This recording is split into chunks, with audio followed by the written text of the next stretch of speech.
Playing the Radical Latino Show. Ladies and gentlemen, put your hands in the air for New York's very own.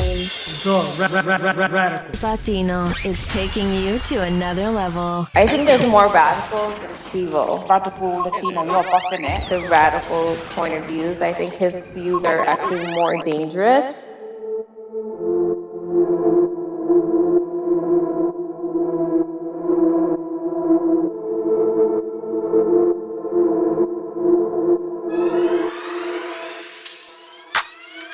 Yo, it's your boy Radical. You heard. Welcome back to the Radical Latino Show. You know what I mean? I know I've been out of touch. I haven't updated y'all in a while. I know that for a fact. I haven't really, uploaded anything. Really haven't, done anything for a while. So you guys are catching me here right now, so I'm just giving this to you guys, you know what I'm saying? So a huge shout out to everybody, my day ones. Give you guys a update on everything that is going on so far. So definitely subscribe to the YouTube channel, to the podcast. I know I said that I'm not going to be doing a podcast for a minute and I'm gonna end it. I'm just gonna be giving you guys little trinkets here and there, and like I said, and that's still gonna happen. This is going little trinkets or whatever. So I got some interviews lined up, got some interviews waiting. Just stay tuned. You know what I mean? Just stay tuned for that. That's definitely gonna come in. That's definitely gonna happen. Now remember the YouTube joints, the videos are definitely coming up. I'm going to be dropping the YouTube joints pretty regularly. I'm going to be dropping the YouTube videos, on current situations, on current topics, or whatever the case is, like I've always done, regularly. So definitely look out for that. I'm not trying to leave you guys, hanging or whatever the case is. But anyway, listen, the reason why I've been MIA for a while is because life got in the way. Got a new business venture going on. Me visiting factories and all that. So, recruiting a clientele list that I'm doing. I'm pretty much right now. I'm restructuring certain businesses that want a new look. That's pretty much the meat of it. And while doing that, I started shaking a lot of hands from different people, and it's been very interesting. I learned a lot during the way. I learned how to pretty much angle my position in a way where it's not only beneficial for me, but it's also beneficial for these individuals, spending money on this big project, you know what I mean? So that's been definitely a learning curve, because I've never done it before. I usually been doing it. I did it when I had my own gym, and now that I'm seeing that it's actually being fruitful and it's working, with other businesses outside of gyms, I'm starting to actually spread my wings out a little bit and, do what I have to do. You know what I'm saying? So definitely that's been getting a lot of my time, and I haven't had time to pretty much juggle, the YouTube thing with my personal life and everything else. And there's been a lot of big changes, but, I'm getting messages from you guys. Yo, what's going on? What's up? I hope you're all good. Blah blah blah blah blah. So listen, everything's all good.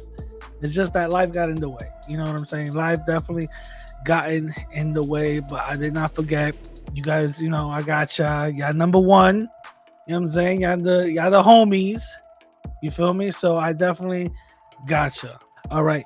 So let me just get straight into the whole situation right now. So everybody know the current immigration crisis that's impacting not only the United States, but also impacting Latinos, because Latinos are being viewed as just plain old immigrants. Even though most of us, were born and raised here in America, most of us are U.S. citizens. the stigma of that is being negative to the point where they're just looking us as the issue. When they talk about immigration, they just look at us like, oh well, yeah, the issue. You know what I'm saying? Which is, not even slightly true, So let me just go into how this whole thing started. Well, not the immigration crisis, but this current so-called immigration crisis that we're in, right? So, it all started with the whole Ukraine war and everything else, where they started to find refuge from that whole little war and come into the United States in order to get refuge, in order to feel safe, in order to feel some sense of safety. But we have to remember that refuge was temporary. You know what I'm saying? That refuge was temporary, especially here in America. But I saw news articles talking about Ukrainians getting 200,000 per family, Ukrainians getting, permanent housing and all this other, crazy stuff, right? To the point where, I'm a citizen over here. Mind you, I'm not looking for handouts. I'm not looking for any assistance, but damn near, if the government is giving out like little paycheck, hey yo, what's up? You know what I'm saying? Like, I know some people that are struggling. I know some people that have been, month to month to month living on paychecks to paycheck to paycheck. You feel me? And I'm like, if y'all got so much cash to give out to these immigrants, yo, what about your own citizens? You know what I'm saying? And before I even start with all of this going on, about immigration, let me just make my point very clear. I'm not for or against immigration. I'm literally in the middle. I see the economic benefits for immigration, but I also see the economic loss for immigration. You know what I mean? For example, I see the economic loss for immigration where immigrants come in and these jobs are being filled up, getting paid under the table. And mind you, it's not the immigrant's fault, is the owner. The owner's choosing to take that route, so it's not the immigrant's fault. They're just here to find a job just like everybody else. The fact that the owner overlooked you as a citizen is because they have an agenda, an abusive agenda. That's what it is. And let's be honest, it's not the immigrant's fault because they're going to get abused either way, right? So this and when you live in these little rural towns and these little rural upstate type of towns where the city is probably like an hour away, you're gonna start seeing a lot of immigrants flock to that place because there's opportunities, not because they're overlooking, these employers are overlooking just immigrant. No, they want to exploit. So that's what's happening, right? And that's an economic loss because now a citizen is not going to have that, that economic benefit. Now they're going to start looking for handouts, government help, and all this other stuff.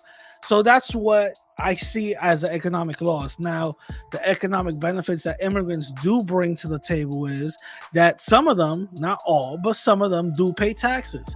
Some of them actually, get to where they came from, do what they have to do, and open up businesses. They open up economic opportunities for their own people, some other people, groups of people, and they come in and actually become a cost benefit to that state, to that city, and or to the country.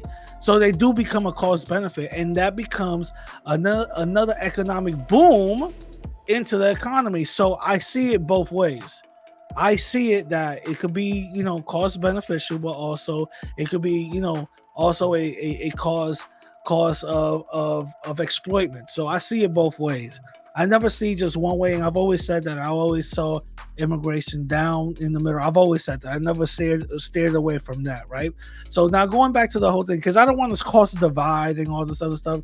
To be honest with you, my point of view has always been that. I've been in the middle, and I was never for or against, immigration. I've always said that. But anyway, so it started with the Ukraine and stuff, right? What ended up happening a couple of months after, the whole Taliban thing happened, and then you saw a bunch of Arabs trying to force themselves into planes and all that other stuff just to get out of I think was it Iraq or Afghanistan, one of the Middle Eastern countries, right? So that's what that was another thing where you start seeing headlines of Afghanis coming into New York as immigrants going from refuge, right? Coming in and getting boatloads of cash just for stepping in. And again, there's some citizens out here that are literally living paycheck to paycheck. So I understand the anger. Totally understand the anger. You know what I'm saying? But I also don't I'm not for just giving these individuals boatloads of cash. Give them some, first of all, give them, the way I see it is, give us something that is going to help them out, but not to the extreme of 200,000. That is insane. No, give them like $1,000 a week. Here you go. Try to find a place to work. Here's some housing for the meantime. Blah blah blah blah blah. Right?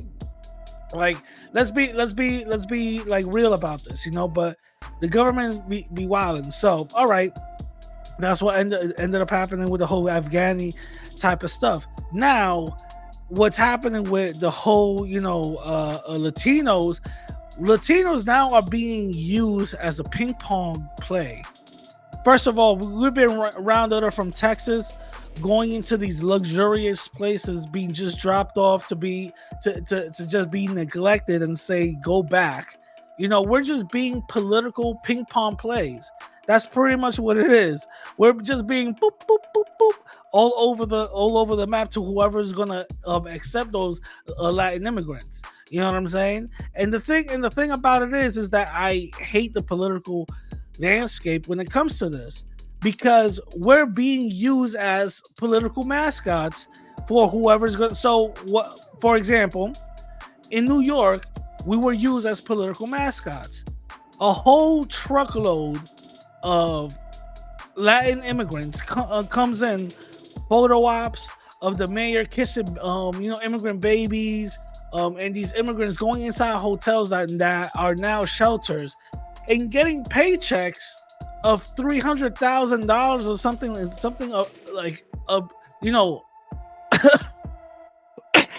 something insane to that effect, getting something like 300,000 just because you step foot, and they wanted a photo op, and Mayor Adams was like, look how good of a mayor I am, this and this and this and all this other bullshit. And then what ends up happening a couple of months after, where he actually makes a speech talking about, well, we are in a recession. We're trying to see if we get these immigrants back home. They have to go back. We are not in the economic state to house it. So why did you give them so much goddamn money? You know what I'm saying? Why were you trying to use them as political pawns? Because at the end of the day, that's what these politicians want to do. They want to see a crisis happen. They come in, become the saviors, right? And when they become the saviors, oh, now you could go vote for me because I'm taking care of your people. And some of the people who actually fall victim for this don't see it beyond for what it is. We're being used as political ping pong balls. You know what I'm saying? That's what it is. And that's something that really irks me. That's something that really pisses me off, because Latinos, we are a powerful group when we want to be. Latinos, we are a beneficial group when we want to be, and come on, we're 18% of the population, a lot larger, not a lot larger than, whites, obviously, but larger than any other group. We're the second largest group, right? So if we're 18, let's try to use that 18% for something at least. Goddamn, so when I talk about how we're supposed to be using our numbers in a beneficial place, this is what I mean. We should be using our numbers in a beneficial place. We should be using our numbers into something that is going to benefit us. Now, do you think that these Democratic individuals benefit us? No. Do you think that these Republican individuals benefit us? No. So we got to see which one is going to give us what. Now, to be completely honest, now the Republican Party is the only party right now that I see that's actually talking to the American Latino, who is talking about bringing jobs back, bringing law and order back. You know what I'm saying? Bringing excluding some of this buffoonish type of you decide what you want to be, type of laws to fuck up out of here. Like you wake up and now you're a woman type of shit. You know what I'm saying? These Republicans are actually the ones that actually say, yo, let's actually do some changes around here. And it's very, very, very interesting. Very interesting that these Republicans gets large votes from Latinos, but not only Latinos, but certain Latino immigrants, which is hilarious because, as we all know, Republicans are against immigration, right? A lot of Latinos are against immigration too, which is insane because some of these immigration laws did help out certain Latinos. Now, I don't want to go into this whole FBA type of, the FBA's opened the door. No, they did not. No Black American in the 60s were marching for immigrant rights. Let's be completely honest right now. Them people was marching for their own rights. They were getting abused. They were getting dogs sicked on them. And rightfully so, they should be getting rights. Rightfully so, they should be getting reparations. Rightfully so, they should be getting their own thing. Let's stop the narrative with what they wanted was immigrants to come in here. Let's stop that bullshit because that wasn't true. And if you do find certain Black American groups that were talking about immigration, they were talking about Black immigration. They weren't talking about Latinos. They weren't talking about us. They weren't worried about what's going on in Guatemala and Mexico and all that other stuff. They were talking about Black African immigrants coming over here so they could get more numbers. Let's stop. You know what I'm saying? So let's stop with the whole, narrative. But there is a lot of immigration laws that came into effect that did help out Latinos. There's actually a lot of laws that did help us out. There's even certain states that do help us out. Now, before I hear some of these buffoonish FBA individuals talking about go back to your country, hold up. FBAs, hold on. You guys are a big reason why we're here. You're the reason why our countries are messed up. Stop messing up our country. For example, America. Stop having America mess up our countries and we wouldn't be coming over here. This has been proven. You don't see Canadians jumping over Niagara Falls just to get over here. No, because America leaves them alone. And they have their own economic issues and all that. You know what I'm saying? The big issue that America is doing the same thing that they do to immigrants here. They're doing exploitation. And a lot of it, I'm sorry to say, a lot of it is our fault because our government allows this type of stuff to go on. And let's stop this whole third world country BS. Mexico is not a third world country. To be honest with you, it's a second world country. You know what I'm saying? There is a middle class there. There's big elites and there's very poor people. Let's be honest. It's not a third world country.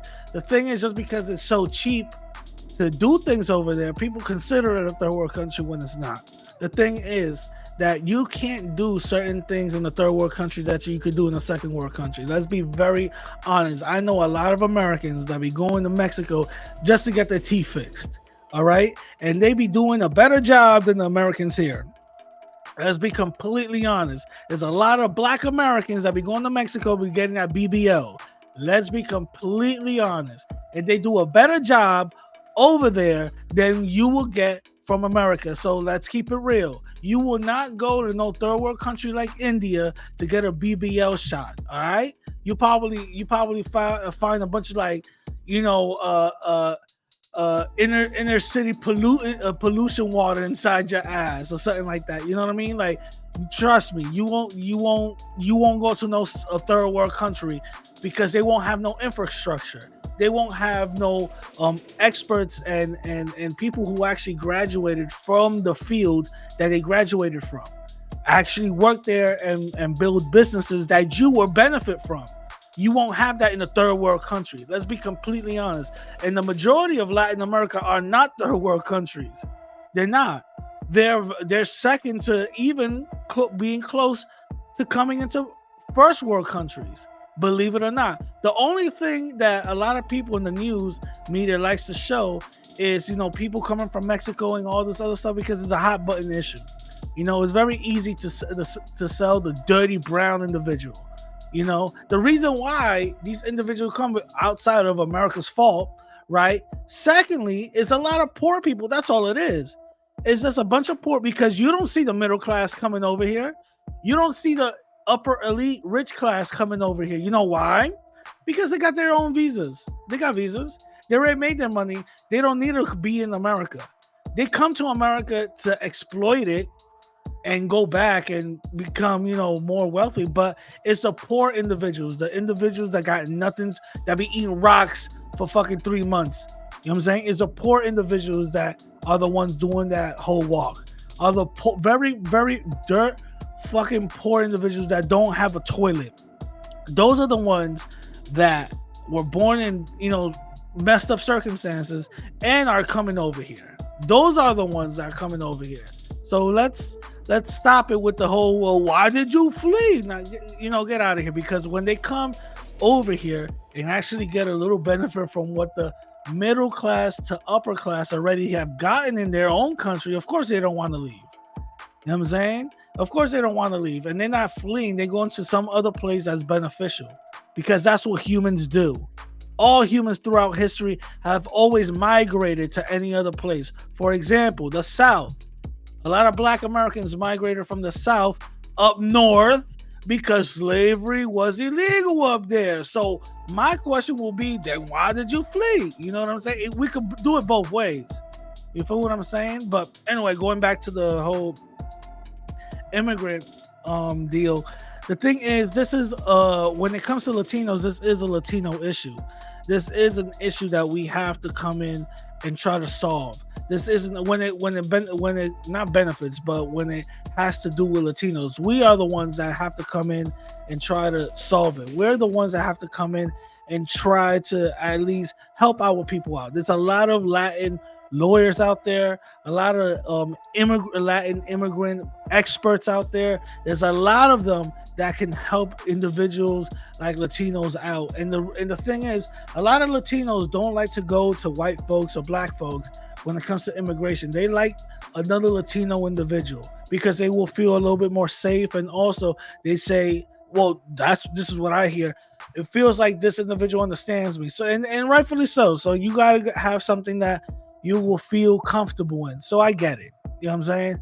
I get it. But with the current immigration crisis that's impacting Latinos, I definitely think that we should band together and try to ride this wave, because we're going to become the puppets of these individuals who want to use us as photo ops for their next campaign. Because at the end of the day, after our little dirty faces are out of the media, they're just going to be focused on something else. You know what I'm saying? They're just going to be focused on something else, which we should not be allowing. We should be having our voices heard. We're 18% of the population. Let's start using our little 18% for something at least. You know what I'm saying? Let's at least use our little 18% for something. But anyway, with that being said, I hope you guys liked this little impromptu